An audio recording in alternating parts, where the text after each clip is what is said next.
अस्सलाम welcome to the channel खावत कैसे हो मोहम्मद। आज जो है शिकागो में बड़ी सर्दी पड़ रही है। इस वक्त -20 डिग्री सेंटीग्रेड है और फील्स लाइक -30 के करीब है।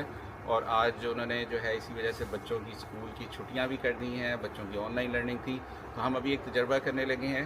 इतनी शदीद सर्दी में हम जो है पानी उबाल के बाहर गिराएंगे, फ़ौरन ही वो भाप में कन्वर्ट हो जाता है। हम देखते हैं हमारा तजर्बा कैसा रहता है और कामयाब होता है कि नहीं।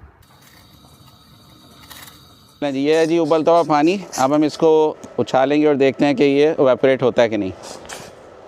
वाह, वो देखें जी सारा भाप में कन्वर्ट होके ऊपर चला गया है।